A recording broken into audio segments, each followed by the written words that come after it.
Glasgow 2026 Commonwealth games में weightlifting रजत पदक जीत ज्ञानेश्वरी यादव ने जीता। सीआरपीएफ के स्थापना दिवस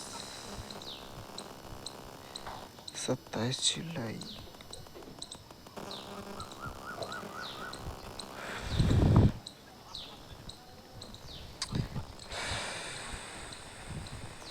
ग्लासगो राष्ट्रमंडल खेलों में पुरुषों 65 वर्ग स्पर्धा में रजत पदक राजा मुथु पंडी ने जीता।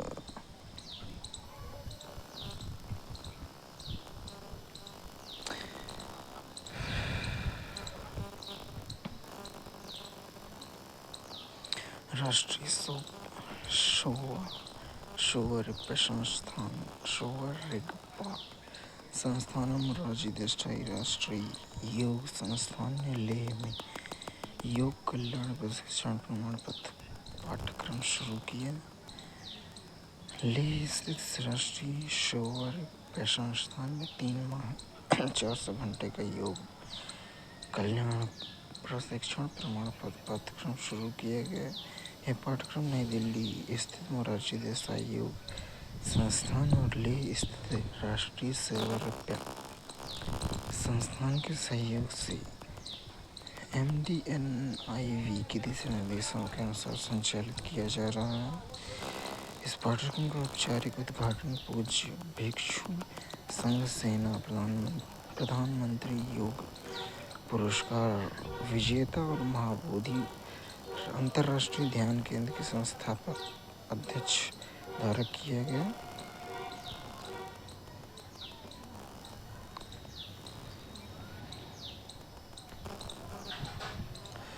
केंद्रीय कृषि मंत्री शिवराज सिंह चौहान द्वारा महाराष्ट्र में किसानों के लिए 335 करोड़ की सौगात।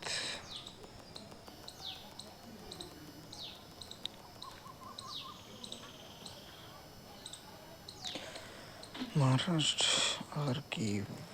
RKYVY की दूसरी किस्त के लिए पात्र बनने वाले पहला राज्य। समय पर निधि के उपयोग के लिए केंद्रीय मंत्री ने दी बधाई।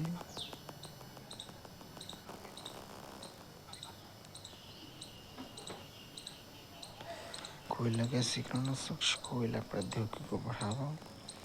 राष्ट्रीय कोयला गैसीकरण मिशन ने वर्ष 2030 तक 100 मिलियन टन कोयला गैसीकरण क्षमता प्राप्त करने का लक्ष्य रखा। आज तक लगभग 22.6 मिलियन टन प्रति वर्ष कोयला गैसीकरण क्षमता परिचालन में है। यह कार्यान्वयन के अधीन है जिसमें निम्नलिखित शामिल है। जिंदल स्टील लिमिटेड लगभग 8 मीट्रिक टन प्रति वर्ष परिचालन। तालचेर फर्टिलाइजर्स लिमिटेड लगभग 2.6 मीट्रिक टन प्रति वर्ष कार्यान्वयन के अधीन है। और 26 जनवरी 2024 की 8,500 रुपये तक की वित्तीय प्रोत्साहन योजना के अंतर्गत 8 परियोजनाएं 12 मीट्रिक टन प्रति वर्ष कार्यान्वयन के अधीन है।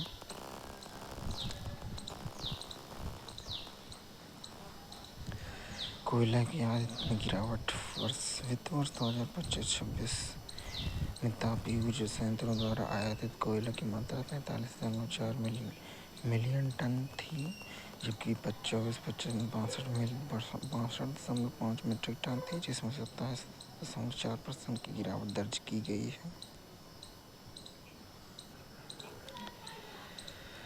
कोयला एक्सचेंज का संचालन और संरक्षित मूल्य निर्धारण।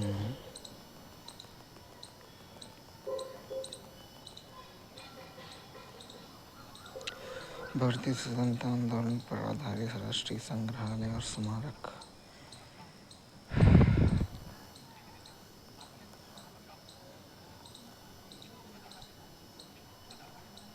सेंट फोर्ट जॉर्ज संग्रहालय चेन्नई तमिलनाडु में 1948 में स्थापना।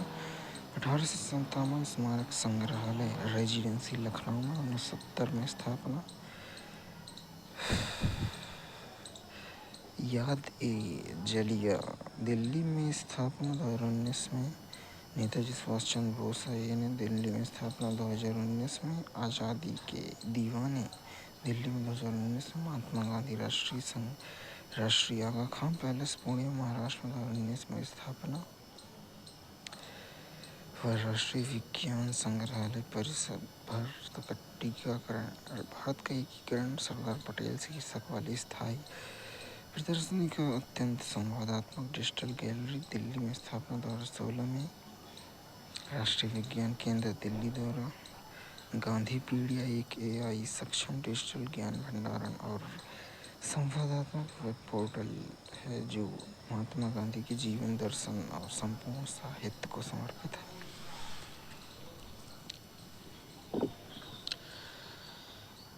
पश्चिम बंगाल और गुजरात में 2023 में स्थापना। महात्मा गांधी के जीवन और कार्यों पर आधारित राष्ट्रपिता एक डिजिटल श्रद्धांजलि नामक डिजिटल प्रदर्शनी। पश्चिम बंगाल, उड़ीसा, असम, आंध्र प्रदेश, गोवा, तमिलनाडु, महाराष्ट्र, कर्नाटक, मध्य प्रदेश, गुजरात, हरियाणा में 2020 में स्थापना। गांधी विज्ञान पर अस्थायी प्रदर्शनी 2019 में। पश्चिम बंगाल, कर्नाटक, महाराष्ट्र, उत्तर प्रदेश, हरियाणा, दिल्ली, असम में महात्मा गांधी के 150 वर्ष पूरे उपलक्ष्य होने पर आयोजित राष्ट्रीय स्तर पर प्रश्नोत्तरी। महात्मा गांधी जीवन कार्य पश्चिम बंगाल 2019 में। विक्टोरिया मेमोरियल हॉल कोलकाता में। गैलरी का नाम विप्लवी भारत गैलरी 2022 में स्थापना। आज़ादी के अमृत महोत्सव और शहीद दिवस के अवसर पर मनाया गया। साथ ही विप्लवी भारत गैलरी का भी अनावरण किया गया जो देश के क्रांतिकारी राष्ट्रविदों पर आधारित एक नई गैलरी है। महान भारतीय सुधारकों की गैलरी 2024 स्थापना। शीर्षक महान भारतीय सुधारक गैलरी। राजा राम मोहन राय, ईश्वर चंद्र विद्यासागर, गांधी, अम्बेडकर, स्वामी विवेकानंद, पंडित मदन मोहन मालवीय, नेताजी सुभाष चंद्र बोस और रविन्द्रनाथ टैगोर जैसे महान भारतीय सुधारकों की पेंटिंग प्रदर्शित है। इलाहाबाद संग्रहालय, प्रयागराज, उत्तर प्रदेश में। आज़ादी गैलरी 2023 में स्थापना। इसमें यह पत्रिका विशेष रूप से भारतीय स्वतंत्रता आंदोलन, स्वतंत्रता सेनानियों और स्वतंत्र राष्ट्रीय स्वतंत्रता संघर्ष को समर्पित है।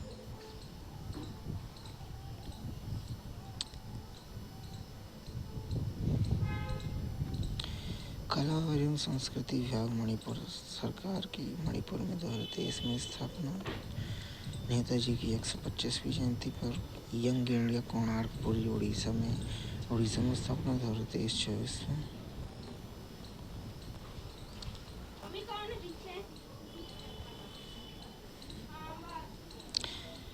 नागालैंड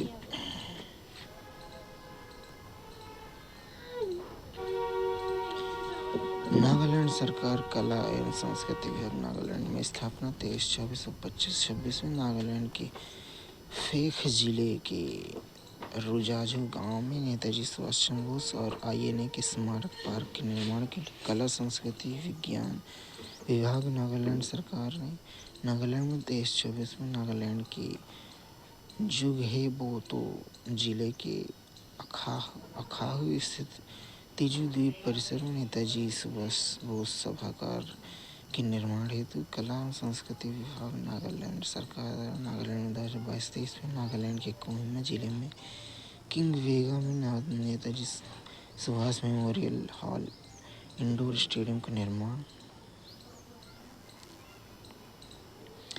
ज्ञान भारतम मिशन और पांडुलिपि डिजिटलीकरण। राष्ट्रीय पांडुलिपि संरक्षण सर्वेक्षण ज्ञान भारतम मिशन के अंतर्गत देश के सभी राज्यों केंद्र शासित प्रदेशों में आरंभ किया गया ताकि विभिन्न भाषाओं में लिपियों का प्रतिनिधित्व करने वाली पांडुलिपि संग्रहालय भंडारणों और संरक्षकों की पहचान और दस्तावेजीकरण किया जा सके। मिशन के तहत पांडुलिपि संरक्षण और वास्तविक पंजीकरण के लिए कोई जिलावार लक्ष्य निर्धारित नहीं किया गया। सर्वेक्षण 1.19 करोड़ से अधिक पांडुलिपि की जानकारी प्राप्त हुई है ज्ञान भारतम वेब पोर्टल भारत की पांडुलिपि विरासत तक बुद्धिमत्तापूर्ण पहुंच प्रदान करने के लिए कृत्रिम बुद्धिमत्ता सक्षम तकनीकों का उपयोग करना, इसमें लार्ज लैंग्वेज स्क्रिप्ट मॉडल और ऑप्टिकल कैरेक्टर रिकॉग्निशन और handwritten text recognition, script स्क्रीनिशन, रेमिशंट सर्च और मशीन सहायता प्राप्त अनुवाद शामिल है।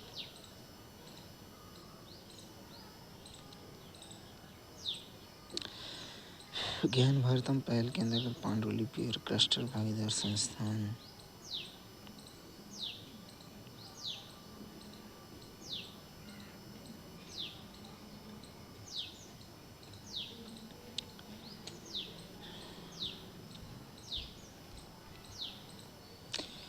विद्यालयों में प्रदान की जाने वाली शिक्षा की गुणवत्ता का मूल्यांकन शिक्षा संविधान की शिक्षा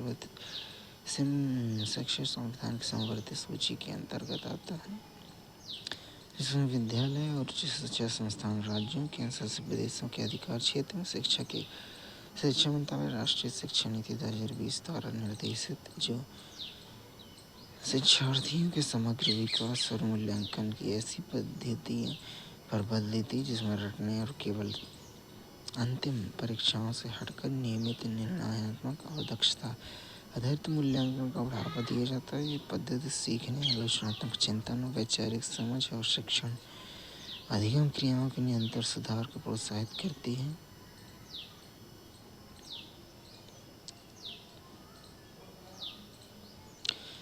केंद्रीय विश्वविद्यालय बुनियादी ढांचा देश में वर्तमान 57 केंद्रीय विश्वविद्यालय संचालित है। 47 केंद्रीय विश्वविद्यालय इंदिरा गांधी और मुक्त विश्वविद्यालय इग्नू को छोड़कर शिक्षा मंत्रालय प्रशासनिक नियंत्रण में है। केंद्रीय विश्वविद्यालयों का राज्यवार विवरण तथा स्थापना वर्ष अनुलग्न में दिया गया है।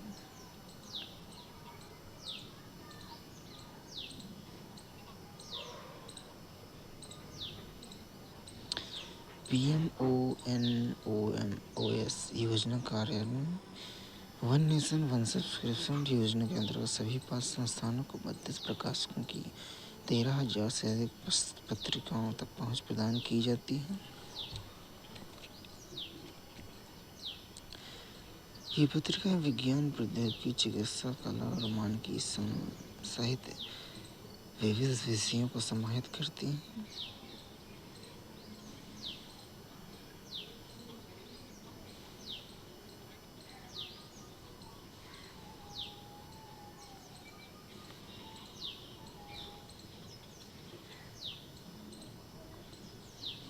डिजिटल माध्यम से शिक्षा अनुसंधान और रचनात्मक तकनीकी पहलों का विस्तार।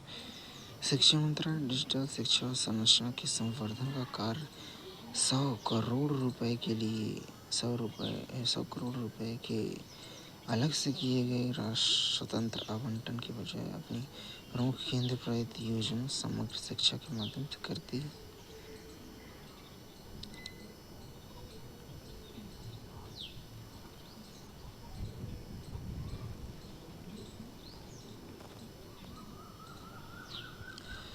उच्च शिक्षा ऋण के लिए PM विद्यालक्ष्मी पोर्टल भारत सरकार ने नवंबर 2024 में PM विद्यालक्ष्मी नामक एक नई केंद्रीय क्षेत्र योजना शुरू की। इस योजना का उद्देश्य सुनिश्चित करना है किसी भी विद्यार्थी को वित्तीय बाधाओं के कारण उच्च शिक्षा प्राप्त करने के अवसर से वंचित न होना पड़े। इस योजना के अंतर्गत जिन विद्यार्थियों को शीर्ष गुणवत्ता वाले उच्च संस्थानों में योग्यता के आधार पर प्रवेश मिलता है और जो शिक्षा ऋण लेना चाहते हैं उन सभी विद्यार्थियों को बिना किसी जमानत और बिना किसी गारंटर के शिक्षा ऋण प्रदान किया जाता है। इसके अलावा जिन छात्रों को वार्षिक पारिवारिक आय 8 लाख तक है, इसके लिए योजना के अंतर्गत 10 लाख रुपए तक के ऋण पर 3% ब्याज सब्सिडी भी प्रदान की जाती है। प्रत्येक वर्ष ऐसे 1 लाख तक नए छात्र जो शिक्षा ऋण के लिए किसी अन्य छात्रवृत्ति या ब्याज सब्सिडी का लाभ नहीं उठा रहे हैं, वे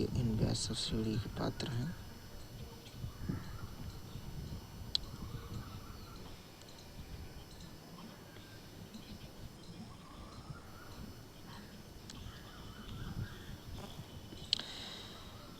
विश्वविद्यालय टाउनशिप एवं शिक्षा से रोजगार पहलों के कारण भारत सरकार ने शिक्षा क्षेत्र में एक बहुविषयक समावेशी शिक्षार्थी केंद्रित इकोसिस्टम में बदलने के लिए राष्ट्रीय शिक्षा नीति 2020 तैयार की और स्वीकृत विकास और ये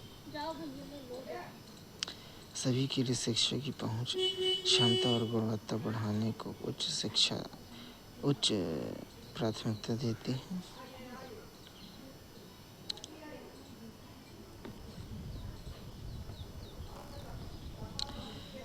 पीएम पोषण योजना के अंतर्गत पोषण संबंधी मानक शिक्षा संविधान की 7वीं समवर्ती सूची का विषय और अधिकांश सरकारी स्कूल तथा स्कूल बोर्ड राज्य सरकारों एवं केंद्र शासित प्रदेशों प्रशासन के अधीन कार्य करते हैं। पीएम पोषण योजना के कार्यान्वयन राज्य सरकारों केंद्र शासित प्रदेश प्रशासन की सहायता सहयोग से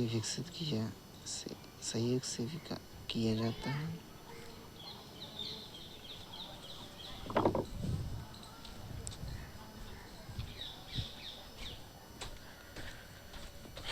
इतना तो नीचे ले ली इतना नीचे ने अभी हाल ही में हाथ धुला है तो वापस से हॉस्पिटल का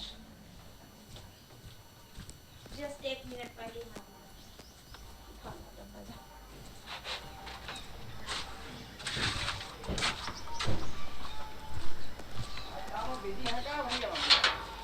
हाँ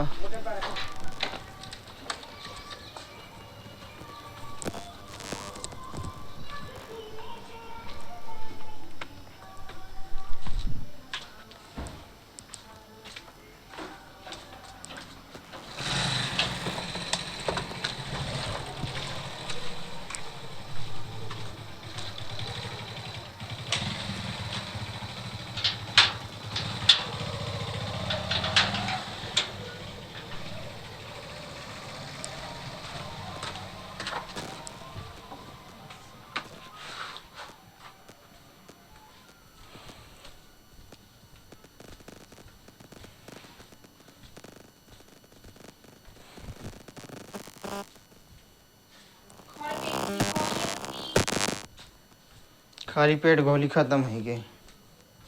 5 दिन होगी गोली खाता हुई है नहीं ध्यान में मोही तो जाके एरानिटीन ले आओ तो नहीं खा ले माना कोई कैसे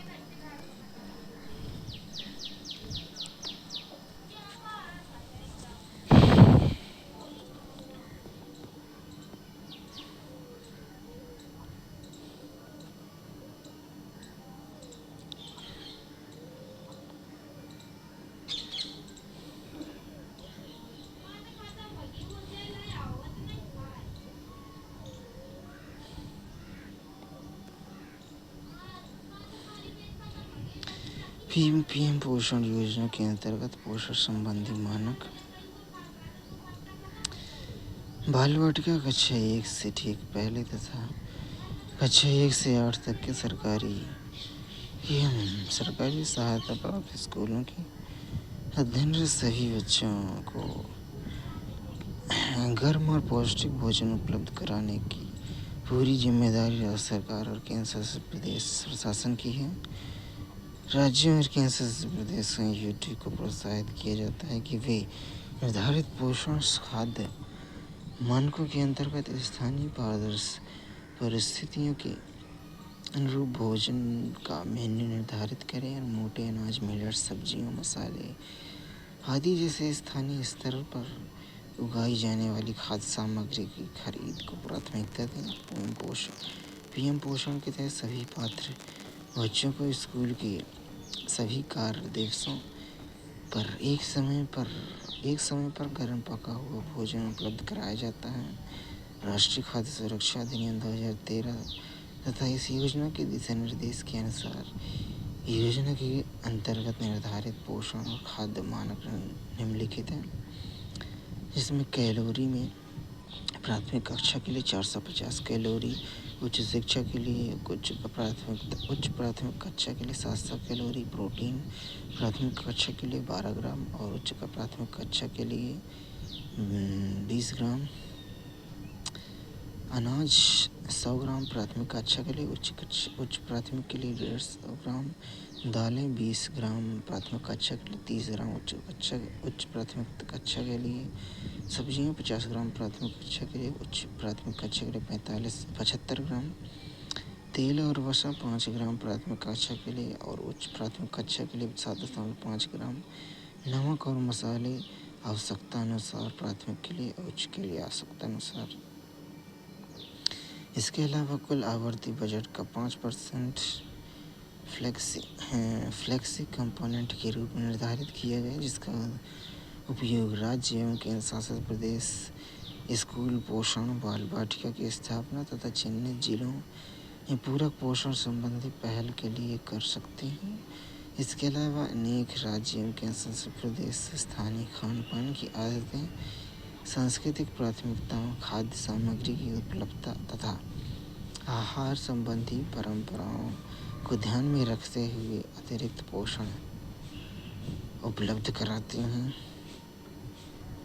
पीएम पोषण योजना के प्रभाव संबंध में नीति आयोग ने वर्ष 2025-26 में एक स्वतंत्र तीसरे पक्ष की एजेंसी के माध्यम से इस योजना का मूल्यांकन कराया है।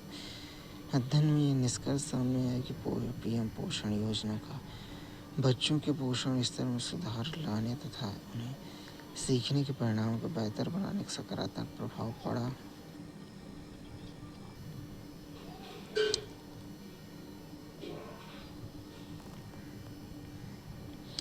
नवोदय विद्यालयों में छात्रावासों का निर्माण, संलग्न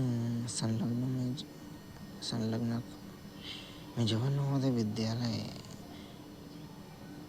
के स्थायी भवनों छात्रावासों भी शामिल हैं। इनका निर्माण विवरण दिया गया है।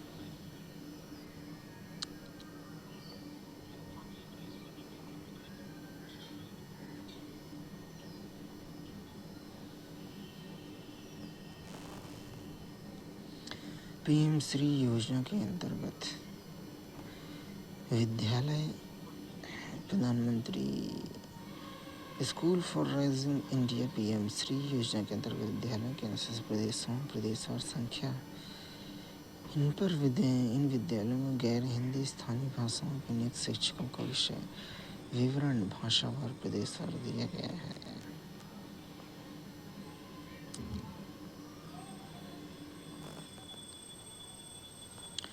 भाषा प्रधान विधायी शासन को बढ़ावा देने के लिए डिजिटल इंडिया भाषण डिवीज़न ने हरियाणा विधानसभा के लिए बहुभाषी एआई कार्यशाला का आयोजन किया है। समावेशी, सुलभ और नागरिक केंद्रित विधायी शासन के लिए एआई संचालित भाषा प्रौद्योगिकियों का प्रदर्शन किया गया है। भारत सरकार के इलेक्ट्रॉनिक और सूचना प्रौद्योगिकी मंत्रालय के अंतर्गत डिजिटल इंडिया कॉरपोरेशन की डिजिटल इंडिया भाषणी डिवीज़न ने हरियाणा विधानसभा सचिवालय के अनुवाद, प्रकाशन और सूचना प्रौद्योगिकी विभाग के अधिकारियों के लिए बहुभाषी एआई कार्यशाला का आयोजन।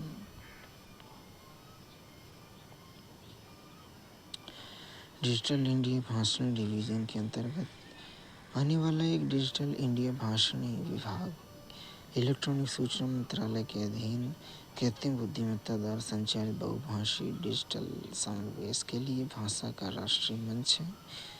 हर भाषणी 800 से अधिक सरकारी वेबसाइटों को संचालित करता है। 8 अरब से अधिक संचयी एआई अनुभागों को सक्षम बनाता है। प्रतिदिन 2 करोड़ से अधिक एआई अनुभागों को संबोधित करता है और 36 भारतीय पाठ भाषाओं, 23 भारतीय ध्वनि भाषाओं और 38 अंतर्राष्ट्रीय भाषाओं को समर्थन करता है, जिसमें भाषा एआई के माध्यम से डिजिटल सारणिक संरचना अधिक सुलभ हो जाती है।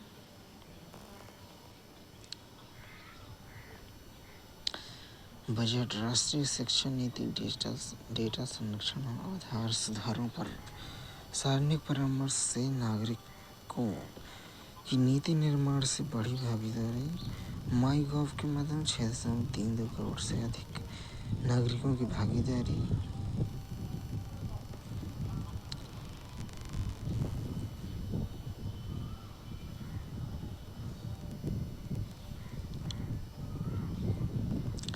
इंडिया एआई मिशन के अंतर्गत सुरक्षित और विश्वसनीय एआई स्तंभ सुरक्षित, निष्पक्ष और जिम्मेदार एआई समाधानों के माध्यम से नागरिकों में विश्वास को मजबूत बनाता है।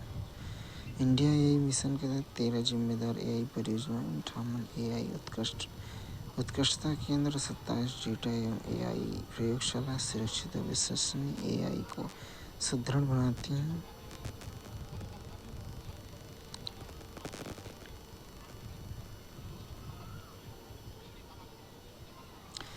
2024 में इंडिया एआई मिशन को मंजूरी दी गई। इसमें 5 वर्षों में 10,371 करोड़ रुपए आवंटित किए गए। इस मिशन में India AI compute foundation model, AI कोष और इंडिया एआई शामिल है।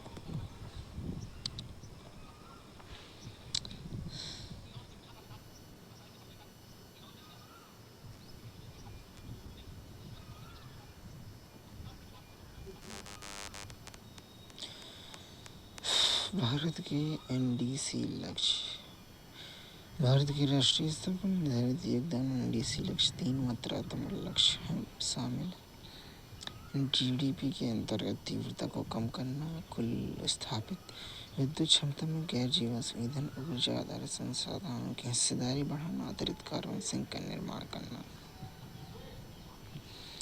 भारत ने 2030 तक अपनी उत्सर्जन तीव्रता 50% कम करने के एनडीसी लक्ष्य के मुकाबले 2022 में ही अपने जीडीपी के उत्सर्जन तीव्रता के 2005 स्तर के से 37.38% तक कमी हासिल कर ली है। गैर जीवाश्म ईंधन आधारित स्रोतों में संचयी स्थायी विद्युत क्षमता की हिस्सेदारी जून 2025 में 50% पार कर गई है, जिससे निर्धारित समय की सीमा से 5 वर्ष पहले एनडीसी लक्ष्य हासिल कर लिया गया। 30 जून 2026 तक देश में कुल स्थापित विद्युत क्षमता गैर जीवाश्म आधारित ऊर्जा संसाधनों की हिस्सेदारी 14.18% थी। भारत 2030 तक अतिरिक्त वन और वृक्ष आवरण के माध्यम से 2.5 से 3 अरब टन CO2 के और कार्बन सिंक बनाने के एनडीसी लक्ष्य के मुकाबले 2005 से 2022 के दौरान 2.44 अरब टन कार्बन डाइऑक्साइड के अतिरिक्त कार्बन सिंक तैयार कर लिए हैं। 2035 के लिए एनडीसी लक्ष्यों को और बढ़ा दिया गया। 2005 के आधार वर्ष की तुलना में जीडीपी के उत्सर्जन तीव्रता के 47% तक कम करने, जीवाश्म ईंधन आधारित ऊर्जा संसाधनों को 60% संचयी स्थायी बिजली क्षमता हासिल करने और वन व वृक्ष आवरण के माध्यम से 3.5 से 4 अरब टन कार्बन डाइऑक्साइड के बराबर कार्बन सिंक के निर्माण के मात्रात्मक लक्ष्य रखे गए हैं। एनडीसी लक्ष्यों 2070 तक शुद्ध शून्य उत्सर्जन हासिल करने के दीर्घकालिक लक्ष्य की दिशा में प्रगति हासिल करने के लिए संस्थागत तंत्र मौजूद है।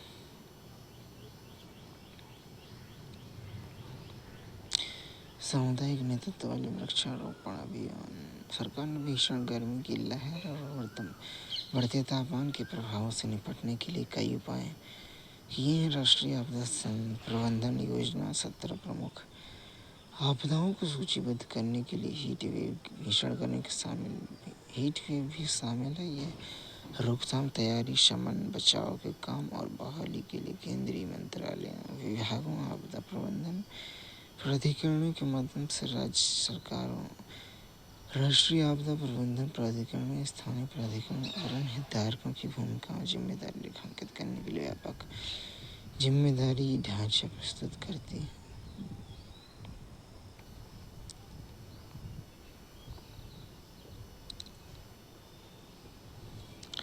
वृक्ष कटाई और लकड़ी ट्रांजिट फ्रेमवर्क।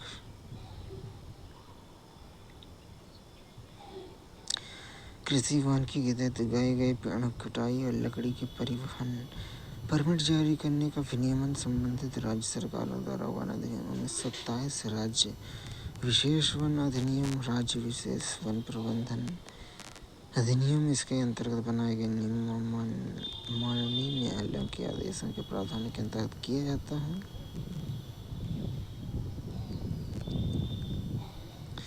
पैदल यात्रा के लिए पर्याप्त बुनियादी ढांचा सुनिश्चित करना। भारत के संविधान की 12वीं सूची के अनुसार नगरपालिका की सड़कों, पुलों उससे जुड़े पैदल यात्रियों, फुटपाथ का निर्माण, रखरखाव राज्य सरकारों, शहरी स्थानीय निकाय, शहरी विकास प्राधिकरण के अधिकार क्षेत्र के अंतर्गत आता है। भारत सरकार मॉडल विनियामक तकनीकी मानकों दिशा निर्देश परामर्श के जरिए इन प्रयासों में सहायता प्रदान करती है।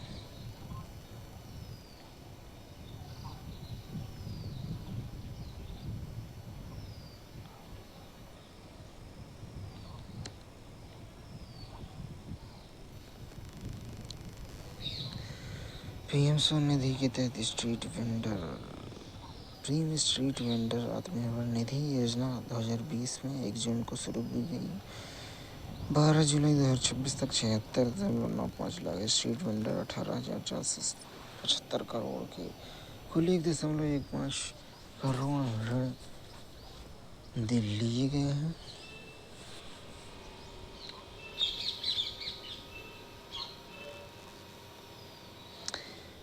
PMAY 2.0 कार्यक्रम के जरिए शहरी आवास में बेहतर बनाना।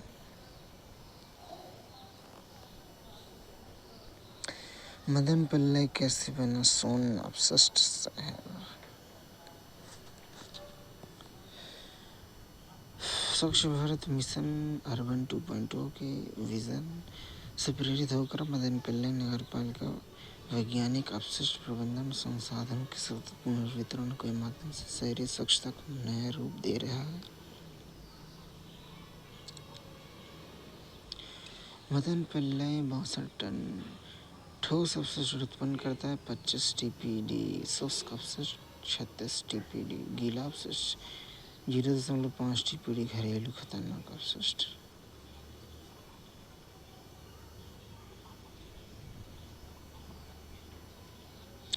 शहर में उत्पन्न होने वाले सूखे कचरे को घर घर जाकर व्यवस्थित रूप से पुनर्चक्रण योग्य और गैर पुनर्चक्रण श्रेणियों में अलग किया जाता है।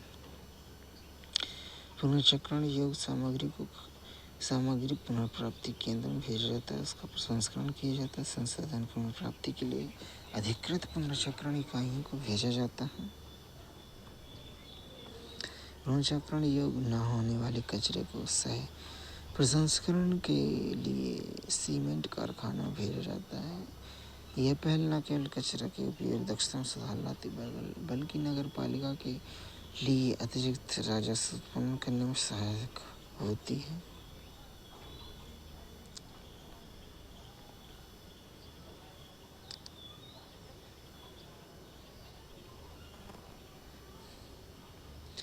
जल जीवन मिशन का विस्तार और ग्रामीण जलापूर्ति योजना का हस्तांतरण 16.71% से 82.09% तक। जल जीवन के मिशन में ग्रामीण क्षेत्रों में नए जल कवरेज में वृद्धि।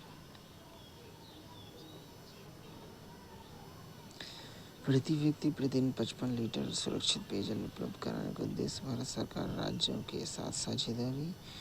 अगस्त 2019 में जल जीवन मिशन हर घर जल कार्यान्वयन कर रहा है। जलार्पण का आयोजन समुदाय के नेतृत्व वाले कार्यक्रम के रूप में किया जा रहा है, जिसमें प्रतिनिधियों, ग्राम सभाओं, स्थानीय समुदायों की सक्रिय भागीदारी होती है। इसका उद्देश्य जलापूर्ति योजनाओं के सफलतापूर्वक चालू होने का उत्सव मनाना तथा ग्रामीण जल अवसंरचना की दीर्घकालिक स्थिरता को बढ़ावा देना है।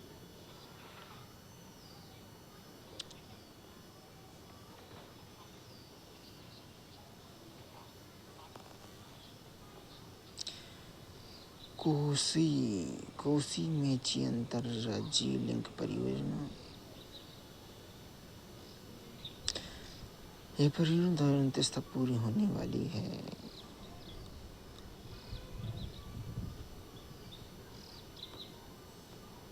सप्तकोशीय बहुउद्देशीय परियोजना स्थलाकृतिक सर्वेक्षण, निर्माण सामग्री सर्वेक्षण, जल गुणवत्ता सर्वेक्षण, अंतर्देशीय नेविगेशन और अध्ययन, जल सनकोशी कमला डाइवर्जन बहुउद्देशीय परियोजना।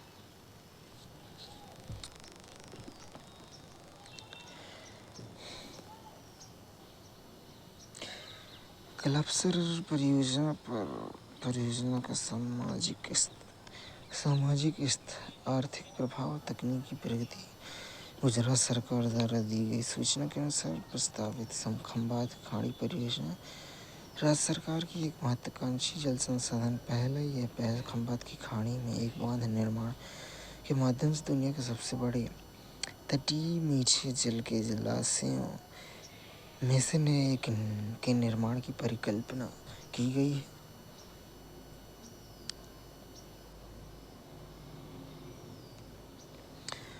खंबात की खाड़ी के पार ऊपर एक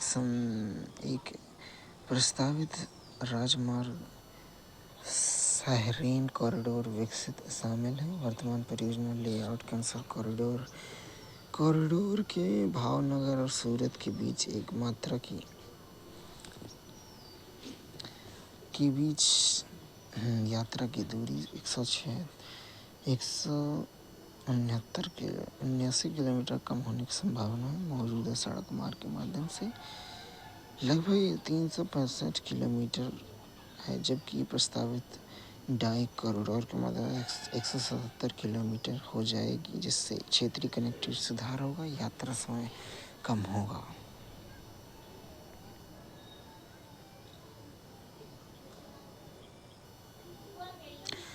भारत डच तकनीकी सहयोग से तटीय इंजीनियरिंग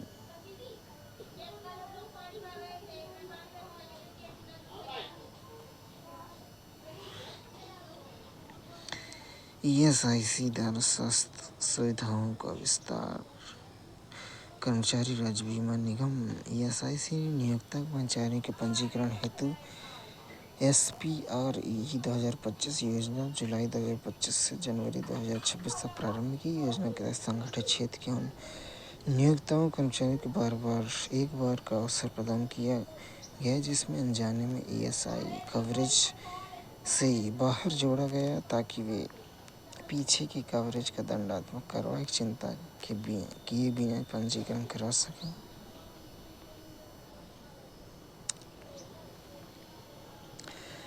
दीर्घकाल में लंबे पड़े श्रम मामले के निपटारे के लिए विशेष अभियान 1 जून 2026 से 31 अगस्त 2026 तक शुरू किया गया। लंबित श्रमिक मामलों के निपटारे के लिए शीघ्र 3 महीने की विशेष मुहिम।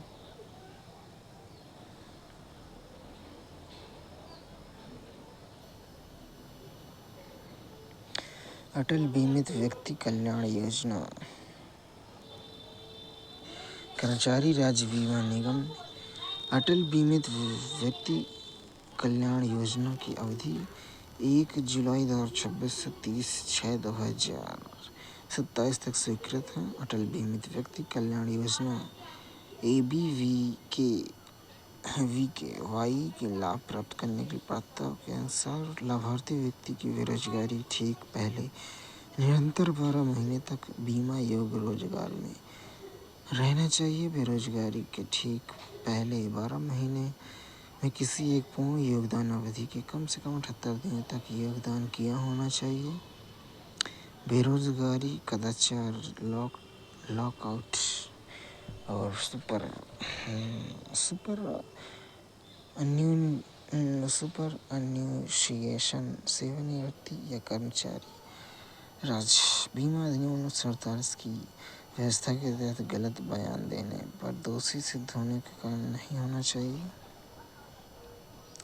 योजना के तहत दावों के निपटान को तीव्र करने के लिए कदम उठाए गए हैं, जिसमें दावों का ऑनलाइन सबमिशन और प्रोसेसिंग, लाभार्थियों के खाते में डायरेक्ट बेनिफिट ट्रांसफर DBT और लाभार्थियों को समय भुगतान सुनिश्चित करने के लिए दावों के निपटान नियमित निगरानी शामिल है।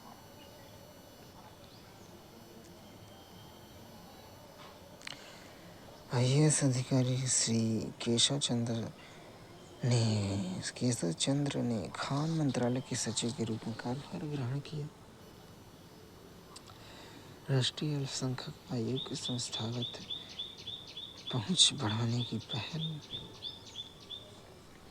राष्ट्रीय अल्पसंख्यक आयोग ने 2026 के दौरान शिक्षा के क्षेत्र में जैन समुदाय का योगदान विषय पर एक अध्ययन किया है।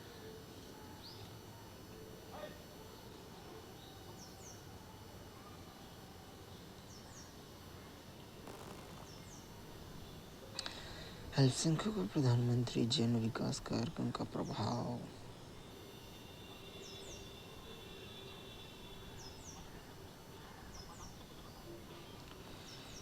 सैनिक संस्थानों और शासन संरचनाओं में सिख समुदाय की भागीदारी।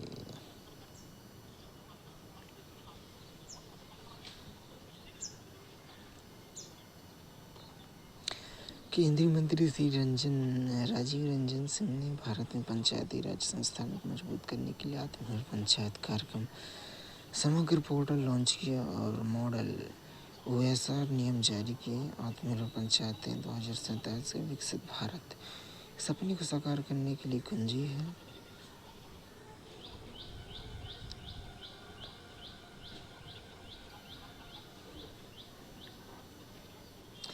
समर्थ पंचायत पोर्टल पंचायती राज मंत्रालय की अपनी ये पहली डिजिटल पहल है जिसमें प्रौद्योगिकी आधारित OSR प्रबंधन में ग्राम पंचायत में वित्तीय क्षमता को मजबूत करने के लिए डिजाइन किया गया है।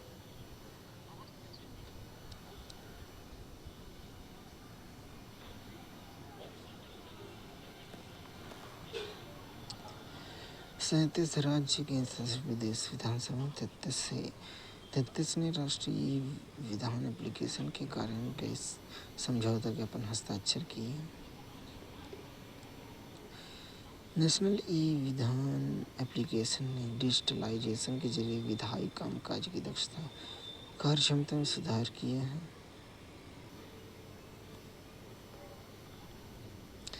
केंद्रीय मंत्री डॉक्टर जितेंद्र ने लोक परीक्षा संशोधन 2026 लोक परीक्षा अनुचित साधनों की रोकथाम संशोधन विधेयक 2026 प्रस्तुत किया। त्वरित जांच विशेष फास्ट ट्रैक अदालतों सख्त दंडात्मक प्रावधान किए गए।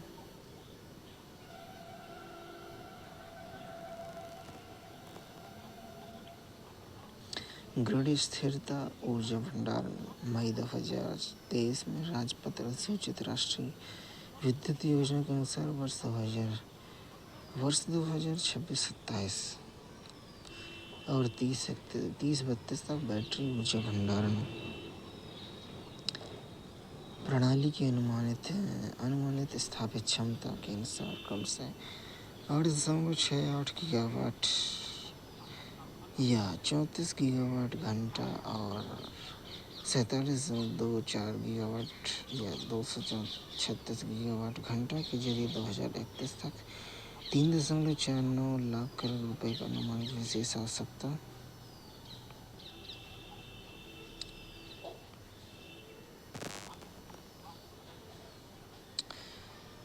NHAI ने राष्ट्रीय राजमार्ग परियोजना में सार्वजनिक धन की सुरक्षा के लिए दायर एक महत्वपूर्ण मध्यस्थता मामले को सफलतापूर्वक अपना बचाव किया।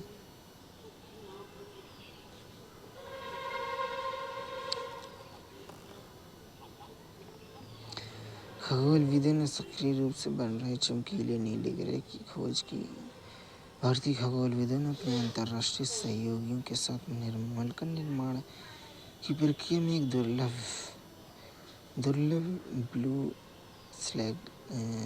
स्ट्रगलर स्टार की खोज रिपोर्ट दी है जो इस बात का प्रत्यक्ष प्रमाण है कि ऐसे तारे कैसे बनते हैं। ब्लू स्ट्रगलर स्टार एक विशेष वर्ग के तारे हैं जो समूह में पाए जाते हैं। अपने समकक्षों की तुलना में अधिक गर्म चमकीले और अधिक विशाल दिखते हैं। लंबे समय तक खगोलविदों की उत्पत्ति विकास को समझने के लिए प्रयास करते रहे। ये तारे किसी साथी तारे से या तार की विलक के माध्यम से द्रव्यमान प्राप्त करते हैं जिससे वे प्रभावी रूप से पुनर्जीवित हो जाते हैं। फिर भी ऐसी निर्माण प्रक्रियाओं के प्रत्यक्ष अवलोकन संबंधी प्रमाण अत्यंत दुर्लभ रहे हैं।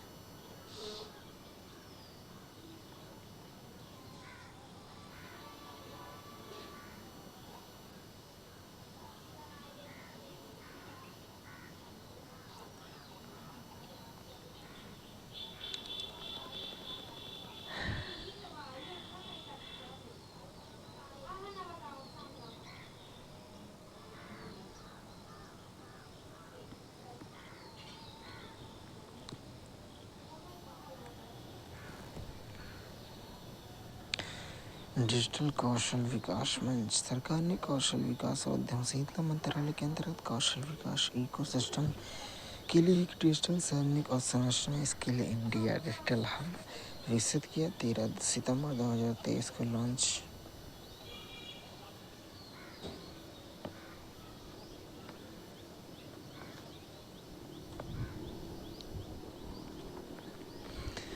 NEPS2 की विशेष बातें। भारत सरकार ने अगस्त 2016 में प्रशिक्षुता को बढ़ावा देने और प्रशिक्षुओं को भागीदारी के उद्देश्य से राष्ट्रीय शिक्षुता संवर्धन योजना शुरू की गई है।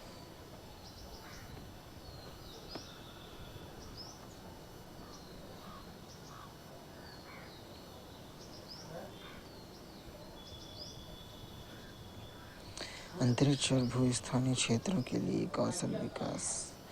भारत सरकार ने कौशल भारत मिशन के अंतर्गत कौशल विकास उद्यमिता मंत्रालय आंध्र प्रदेश राज्य सहित पूरे देश के समाज के सभी वर्गों के विभिन्न योग्यता में कौशल केंद्रों के व्यापक नेटवर्क कौशल पुनर्विकास कौशल प्रशिक्षण प्रदान करता है।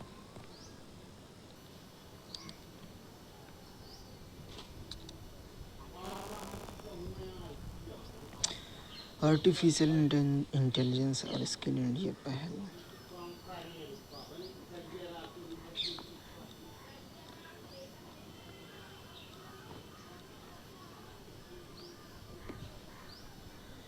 समुद्री क्षेत्र में कौशल को विकास को बढ़ावा देना।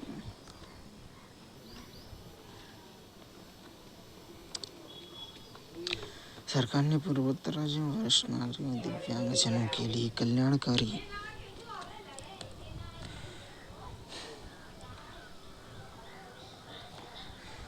राष्ट्रीय वयस्श्री योजना के अंतर्गत 63.63 करोड़ रुपए की सहायता उपकरणों का वितरित किए गए।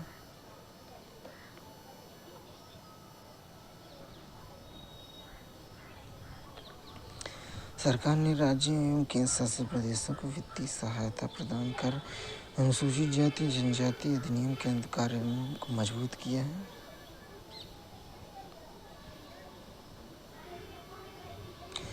देश भर में 89,900 से अधिक सीवर और सेप्टिक टैंकों के कर्मचारियों का सत्यापन। 87,000 से अधिक को PPE किट वितरित किया गया। भारत सरकार ने national action for mechanised sanitation ecosystem योजना के माध्यम से जोखिम भरे स्वच्छता कार्यों को समाप्त करने तथा स्वच्छता कर्मियों की गरिमा सुरक्षा कल्याण समिति के सुरक्षित करने के लिए प्रयासों को निरंतर मजबूती प्रदान की है। इस पहल में उद्देश्य सीवर और सेप्टिक टैंक सफाई के लिए पूर्ण मशीनीकरण उद्देश्य सुनिश्चित करना।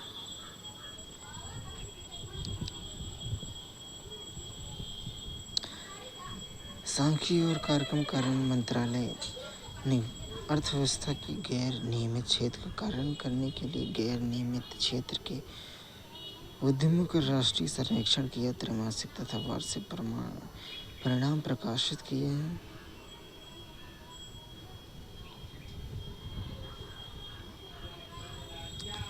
एयर इंडिया के साथ साझेदारी में भारतीय पर्यटन को नई गति मिलेगी। पर्यटकों को अधिक सुगम अनुभव प्राप्त होगा।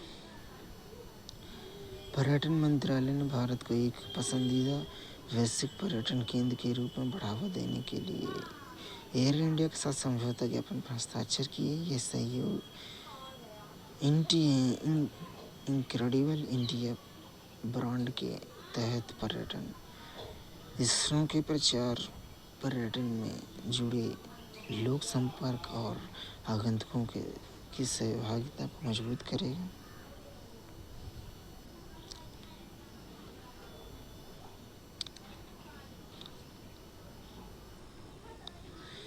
इस सहयोग का उद्देश्य पर्यटन मंत्रालय के पर्यटन स्थल प्रसार पहलों और इंडिया के व्यापक घरेलू अंतर्राष्ट्रीय नेटवर्क का लाभ उठाकर भारत की पर्यटन दृढ़ता को बढ़ाना और विदेशी पर्यटन को मजबूत करना है।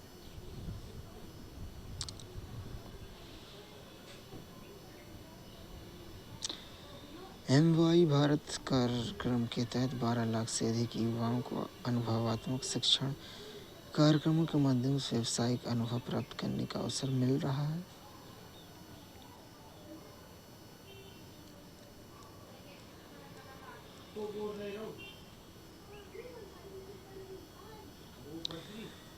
डॉक्टर मनसुख मांडविया ने राष्ट्रमंडल खेल 2026 के कांस्य पदक विजेता पावर लिफ्टर झंडू कुमार को सम्मानित किया गया। पैरा पावर लिफ्टर को केंद्रीय खेल मंत्री ने 10 लाख रुपए का नगद पुरस्कार मिला। झंडू ने कहा कि जब प्रधानमंत्री ने सोशल मीडिया पर उनके प्रदर्शन के लिए उन्हें बधाई दी तो वे अत्यंत प्रसन्न हुए।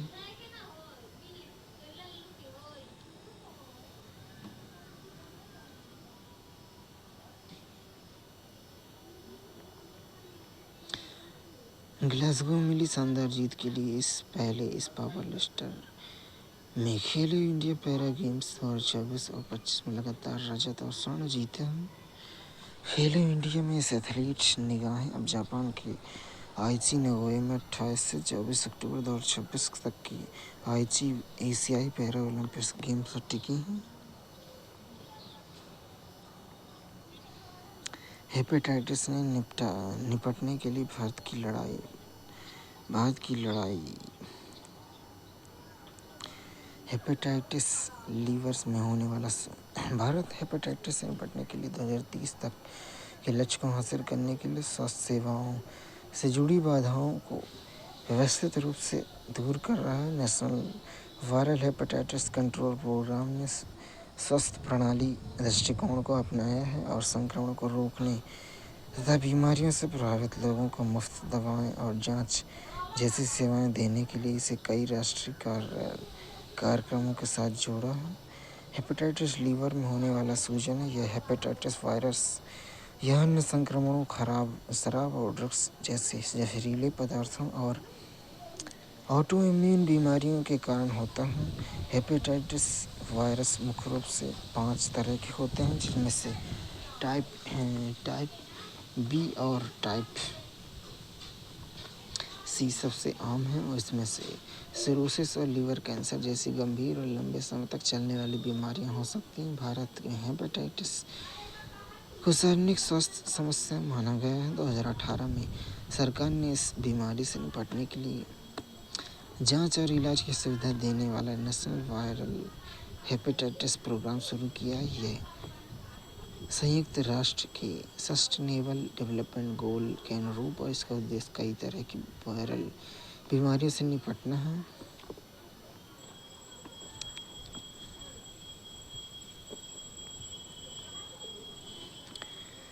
हेपेटाइटिस ए एचआईवी कारण है दूषित भोजन, पानी के जरिए मल-मुंह मार्ग से खराब साफ सफाई, सुरक्षित पीने के पानी की कमी, रोकथाम, इलाज में बचाव, पीने का साफ पानी, साफ सफाई, स्वच्छता के उपाय। इलाज में आमतौर पर बीमारी अपने आप ठीक हो जाती है और सहायक देखभाल की ज़रूरत कोई विशेष एंटीवायरल दवा नहीं है। हेपेटाइटिस बी सबसे आम तौर पर जन्म के समय माँ से बच्चे को संक्रमित खून से बनी चीज़ों शरीर के तरल पदार्थ आदि के संपर्क में आने से बचाव है। यह बीमारी वैक्सीन से रोकी जा सकती है। यूनिवर्सल इम्यूनाइजेशन प्रोग्राम के तहत हेपेटाइटिस बी की वैक्सीन दी जाती है। जन्म के समय पहली डोज जितनी जल्दी हो सके, निश्चित रूप से जन्म के 24 घंटे के भीतर और फिर जन्म के 6, 10 और 14 हफ्ते पर इलाज।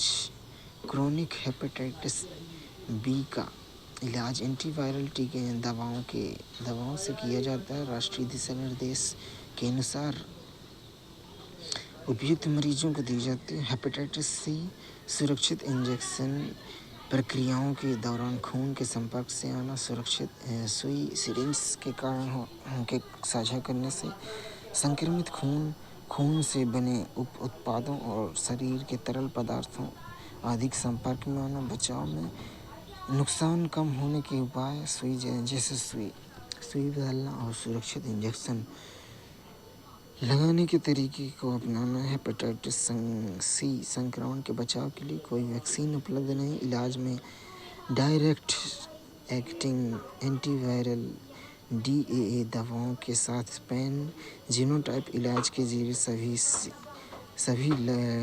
जरिए लगभग सभी मरीज 12 से 24 हफ्तों से ठीक होते हैं। हेपेटाइटिस डी संक्रमित खून से बनी चीज़ों और शरीर के तरल पदार्थों अधिक संपर्क में आने से संक्रमण केवल कुछ पुराने HBV के वायरस से बचाव में एंटी-HV के संक्रमण की रोकथाम हेपेटाइटिस बी वैक्सीन के साथ ही HDV संक्रमण से भी सुरक्षा देती है। हेपेटाइटिस ई दूषित भोजन पानी के जरिए मल मुखमार्ग से खराब साफ सफाई सुरक्षित पानी के कमी बचाव में पीने का पानी साफ पानी साफ सफाई स्वच्छता के उपाय। इलाज में आमतौर पर यह बीमारी अपने आप ठीक हो जाती है। सहायक देखभाल की जरूरत होती है। कोई एंटीवायरल दवा नहीं। National viral hepatitis control programme इसमें रोकथाम स्वच्छता को बढ़ावा देना इलाज से जुड़े उपाय शामिल हैं। इसमें जागरूकता बढ़ाना सेवाओं तक पहुंच आसान बनाना जरूरतमंद सभी लोगों को वायरल हेपेटाइटिस की जांच और इलाज उपलब्ध कराना शामिल है।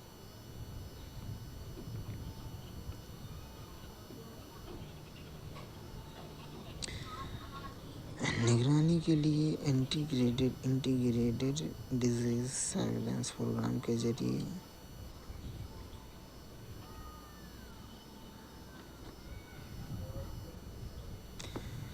इस प्रोग्राम को एक टोल फ्री नंबर 18001146